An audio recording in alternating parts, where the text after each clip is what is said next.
Not me filming this on a Monday again. Filming and posting on the same day. Oops. But wow, I can't believe it. Week 10. We are literally in the last quarter, which is actually kind of crazy, kind of weird. But let's talk about it. Let's discuss. So Week 10 was recovering a sense of self-protection. This week we explore the perils that can ambush us on our creative path. Because creativity is a spiritual issue, many of the perils are spiritual perils. In the essays, tasks, and exercises of this week, we search out the toxic patterns we cling to that block our creative flow. I was tested a lot this past week because, wow. Listen, let's actually discuss a couple of things. So firstly, I got into another... I don't even call it an accident because I didn't hit this man's car. But he made it seem like... Actually, I don't even want to get into it. But even then, there were a lot of things that happened this week that made me that clearly they were we're gonna, yeah. And surprisingly, in each moment, I was able to keep my calm because I have a very short fuse. I am very quick to anger. I'm an Aries. What can I say? Fire signs. You know what I mean? But I was able to keep my composure because, they love to make a Black woman seem rah, rah, rah. And I'm not going to give you what you want, babe. I'm not going to give you what you want. Okay? You're going to get your karma. Trust, you're going to get your karma. But it definitely felt like this week I was tested a lot outside of just my own creative works and things like that. But I'm taking it in as redirection. It's not a no, it's more of a let's try something else, and especially when it came to things like creative U-turns, that we discussed last week. So I really just I took that in as that kind of moment. But a couple of things that we discussed this week was things like dangers. Wow, I cannot speak today. Dangers of the trial, Sometimes you have to rework things. And that's okay. That's part of the process. That is part of the journey. Normally that would throw me off my game. That's when I would be like, okay, this is clearly a sign. This is not going to work for me. This is not what I'm supposed to be doing. Let's end it here. But it's all right. We just got to rework the plan. I'm realizing how much patience, and how much grace I've started to give myself as time goes on, because old me would have just dropped the ball and quit. One thing about me, I will quit if things get too hard. I or at least that's how I used to think that I needed to be.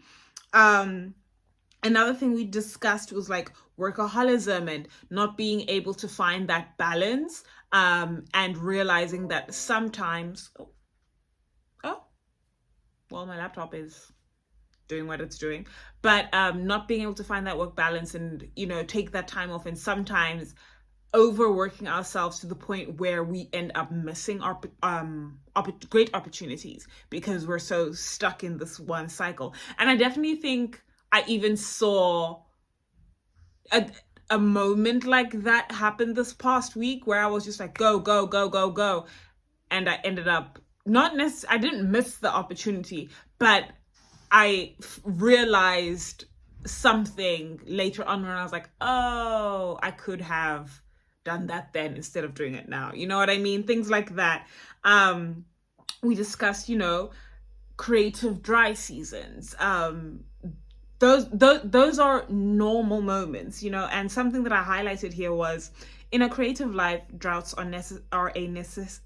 Whoa. Hello. In a creative life, droughts are a necessity. The time in the desert brings us clarity and charity. When you are in a drought, know that it is to a purpose and keep writing morning pages. To write is to write things. A path will emerge, and insight will be a landmark that shows the way out of the wilderness. And listen, I'm gonna be very honest, I was not consistent this past week with my morning pages. I was not. Like, I just, and I think that even, it's funny because like I read about it, but I still ended up doing it. You know what I mean? And I realized it was because I was like, nothing's happening. I have nothing to say. So let me, just making excuses. Honestly, that's really it. I was making excuses for myself. Because even, I remember the one day I was writing my one pages and I'm just like, nothing's really happening in my life, so I'm not gonna speak about it. But having to force myself by the end of the week to go consecutive, because it's like, today I write, tomorrow, let me sleep in a little bit. Like, just making excuses when it's like, no, stick to your consistency. Like, you've been so consistent, bro. Like, I've been doing this for 3 months. Like, that is actually kind of crazy. You know what I mean? Like, you're literally at the finish line. Just keep being consistent, and you want this to be something that you do religiously. Like, this is my routine. Like, this is how I get up in the morning. This is how I start my day. You can't be slacking off now, babes. Like, no. Like, we've built up this habit. Keep going. We spoke about, competition, and something Julia said really stood out to me, and it is the ego's demand that our work be totally original, as if such a thing were possible. All work is influenced by other work. All people are influenced by other people. No man is an island, and no piece of art is a continent unto itself. And that specifically stood out to me, especially because of the age we are in when it comes to creatives.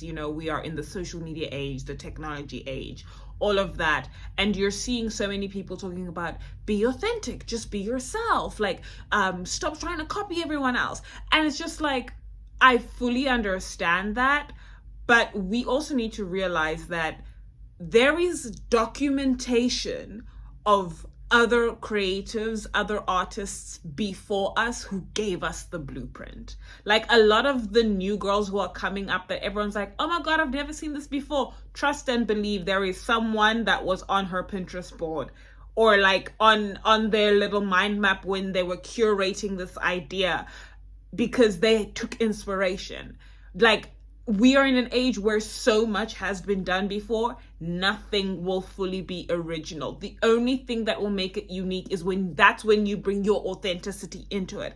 But I'm at the point where I'm kind of like struggling with that a little bit, because I'm not hearing, but I'm taking into account all of these people just saying like, just be authentic, just be authentic. But then it's like, okay, but my authenticity may read as me being a copycat of someone else. When, like, obviously don't care what other people think, but like, I don't want my art to be subjected to, another comparison.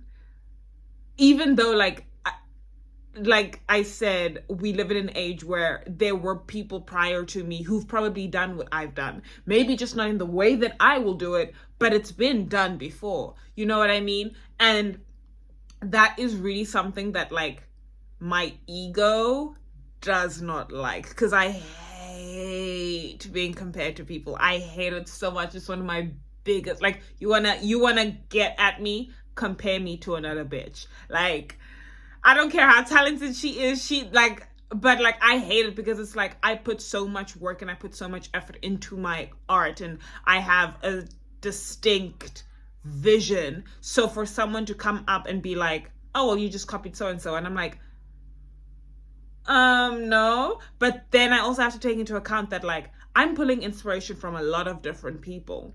I am a culmination of a lot of different artists, because I love these artists. I've grown up watching some of them since I was a child.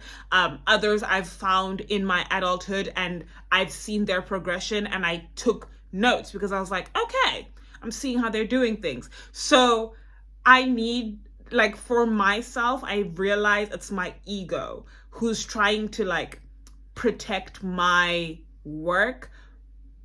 But also trying to make it seem like I'm the first to do it, when like I I can't be the first. Like maybe like the first in my country or something like that. Like I can be, like in that vein.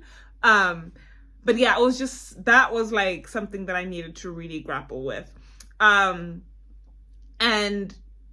one of the tasks I actually really really liked, which was cherishing, which was like listing 5 small victories, or like one of the things was like do one lovely thing for yourself each day of this week. And that's exactly what I did. So I ended up, can I take this? I bought this candle, which I'm currently burning. And I've set up like a nighttime routine. Ooh, I didn't have like a nighttime routine. I had a morning routine. I didn't really have a nighttime routine. And like that really, just like calming down after a shower, after dinner. I take out my journal. I just write. I reflect. I just woosa. And it really has helped me work through a lot of my irritations. And that's why even like when, not necessarily like bad things, but like little hiccups would happen throughout this week, I was able to still move forward, because I used to be the type of person who would harp on something like, oh, this happened to me, and I'll think about it for the rest of the day. Or it would really what's the word I'm looking for? Like I would hold on to it for an extended period of time. But I'm realizing that I don't do that anymore, especially now with like introducing this evening routine. And then I was supposed to do this for week 9, but I bought myself this little figurine, and it's here.